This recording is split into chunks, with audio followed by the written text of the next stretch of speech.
Thank you, Gloria. I am so excited to be here this evening. In fact, I had to leave the office a little early before I made the staff completely crazy as I was singing and dancing about this evening. This has been an amazing year. A year ago, I stood before you preparing to take the office as President and CEO. Over the past year, I've been asked two questions. What is my inspiration, and what is my vision? Well, I hope tonight to give you all some insight on both of these. My inspiration is with me tonight. I have my husband here, Ron Preston, who I've grown to see just sparingly in this adventure. I have my Connecticut posse here, who is all over the place. Last year, I mentioned to you my friend, a judge, who was just as excited as I was about this opportunity, and Justice Erica Tyndall is with us tonight. I don't get very personal in my speeches. I tend to speak from a very top level, but tonight I want to tell you about my Aunt Cynthia White. She is with us tonight. Her labels are mother, retired special education teacher, union organizer, compassionate and passionate community member, caretaker of my grandmother, and my inspiration. You see, I have the support of a woman who leads by example, who is strong. She does what she says she's going to do, and she is so generous with her love, and I thank her.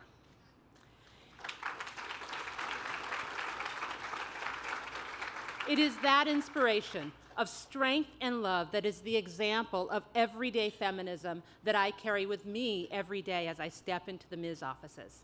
I cannot tell you how incredibly excited it is to go to work every day. I know that I live in privilege. I know that each time I walk through the door of the Ms. Foundation, I am privileged.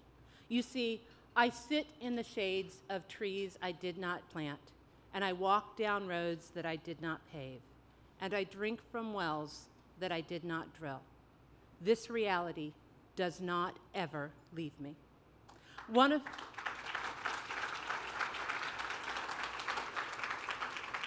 of the most important lessons I learned from my aunt was to listen. So shortly after my arrival to Ms., I launched a listening tour because I wanted to go where the source of what was happening on the ground. So hold on to your hats, because here we go. I traveled nearly 20,000 miles in 9 months. I traveled to 35 cities throughout the United States. I met with many of you in this room, my colleagues who are running nonprofits and women's foundations, corporations, union halls, and your own families. You shared with me your experiences, your strategies, and your ideas, and I listened. I had dinner in Ohio with law students. They talked about the legal and social challenges facing them as young women today, and how they want to carry a level of feminism with them into their professional lives. And I listened.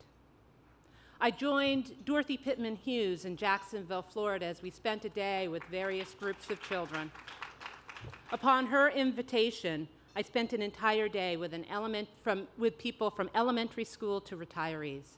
They spoke about everything, from being in touch with their feelings, to empowerment, to the challenges and opportunities young women face in their communities. And they talked about the strategies they have put together to support them. And I listened. I went to New Mexico, where I spent many, many hours with our grantee, Young Women United.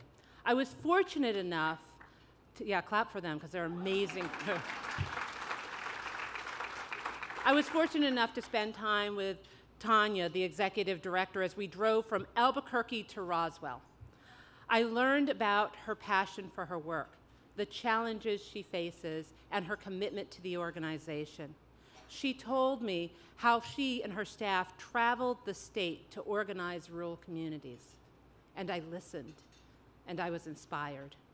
Once in Roswell, I joined a group of young parents, their children, and school board members to celebrate the first anniversary of the passing of a new state law giving parents access to childcare so they could stay in school and be successful parents. While waiting for the event to start, I was a little impatient, and in rushed a mother with a 3-year-old on her hip. She thanked everyone and apologized for being late. She told us that it had been a wonderful year for her. She had graduated from high school, she had gotten married, and she was late because classes had run over. You see, that day was her first day of college. She inspired everyone in that room, especially me, because her experiences in that action had allowed her to find her voice, to tell her story, and that her story had value. I was inspired most of all because that's what we had funded at Ms., and that was why I had come to Ms. We helped empower young women to change her family, her life, and her community. After spending 9 months, I am convinced of 2 things. First off, feminism is not only alive, it is thriving.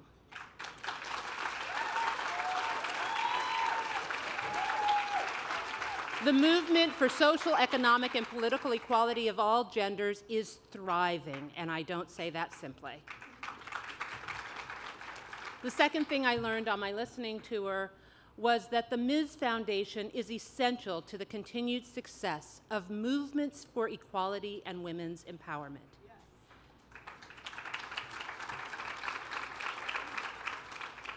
It was clear as I listened that we are making a difference where it counts, in the communities and with the organizations where women and girls face barriers to equality every day. In addition to the hundreds of activists, grantees, donors, and leaders that I talked to on the ground, I also listened to our founding mothers, our past board presidents, our current and past staff and board members. So let me just say, thank you to Pat, Letty, Gloria, and Marlo, to Joyce, Marie, Sarah, Anika, and Dorothy. Thank you for all you have done for the foundation and for me.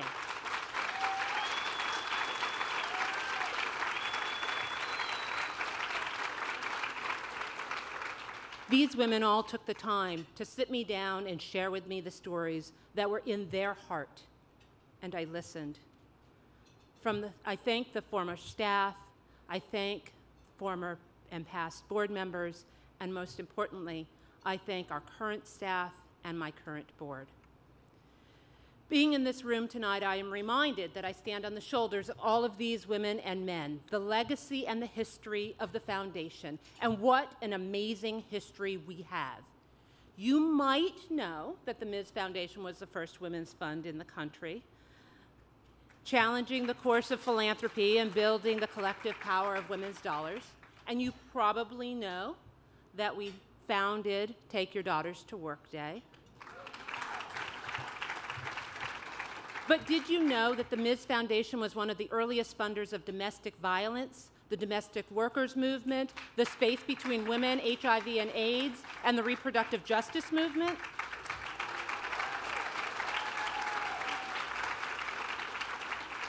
Did you know that we were one of the first to fund child sex abuse prevention as a feminist issue? And now, though many organizations and foundations do it, we were one of the first to do collaborative funds, which pooled money. We step in where others do not. We strive to make change, and we make people uncomfortable sometimes in that change. It's an incredible legacy, and I'm proud to celebrate it. But when I stood before you a year ago, I promised that we would not just drink from the wells of our founding mothers, but we would build more wells. So we are building and reinforcing the connections to expand the reach of our grantees and strengthening the movement. Our grantees, our grantee partners are an amazing group of people. They are intelligent and innovative, inspiring, and diverse leaders, and you will hear from some tonight. So we are amplifying their voices. We took a group of economic justice grantees to the White House. We met with the Deputy Secretary of Health and Human Services and the Vice President's office. Our grantees were the experts in the room, at the intersection of the issues around childcare and low-wage workers, and they talked about the challenges in their states around block grants and how they affect their communities. We are also providing consistent support to our grantees because we know the relationship, the partnership, is just as important as the funding. That's why we stayed connected to all of our grantees. And in January, we took to the streets with past Gloria Award recipient Restaurant Opportunity Center's ROC. We joined them in the fight to raise wages for tipped workers. We stood in Times Square, shoulder to shoulder, and demanded one fair wage.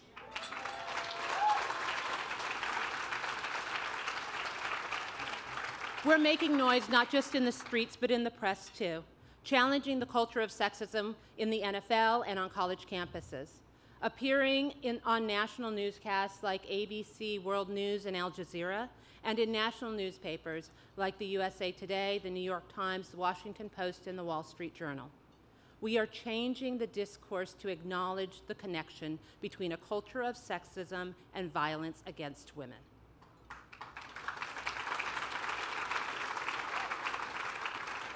And we are going to make sure that our issues and those of our grantees are front and center. This year, the Ms. Foundation will sponsor a Women's Day at the largest gathering of online political activists and campaigners in the country, Netroots Nation. The voice the Ms. Foundation provides is critical, particularly when it comes to social justice movements. And like everyone in this room, my history and my background makes me who I am and gives me and shapes my voice. So we've been speaking out against police violence around the country in Ferguson, New York, and Baltimore. We're raising awareness against violence against trans women, and we're standing for marriage equality. We're fighting for the rights of immigrants and ensuring that the rights of women to own their bodies is protected. And we have consistently continued these conversations online, promoting the intersectional perspective while ensuring that race and gender lenses are present as we engage over 130,000 followers on Facebook, Twitter, Instagram, and other social media forums, and that is growing every day. And even at this gala, we're expanding our reach. In addition to the diverse group of honorees we will be recognizing this evening, we also have an after party, which I hope you will all stay for, which will be introducing young new members to the Ms. family. Expanding our reach to the next generation is critical. While I was in Colorado with our grantee, the Colorado Organization for Latino Opportunity and Reproductive Rights, CALOR, we teamed up with two young Latino women, 14 and 22. We spent the day knocking door to door. During that time, I heard about the 22-year-old's ongoing struggle to pay for school and finish college. And I listened to the high school students' challenges around what was going on in her school. That day, I walked side by side, knocking on doors with those young women, explaining the truth about the abortion ban legislation and the impact it would have in their community. And I was heartened to see the thriving feminism right before my eyes. Once again, I listened and I was inspired. CALOR is one of several dozen organizations that the Ms. Foundation supports, investing in grassroots organizations, investing in a diverse group of leaders across generations and cultures, because we trust women to use their voice to make a change. We know that real and lasting change happens from the ground up. This is the difference that you make and the commitment you made by coming in this room tonight.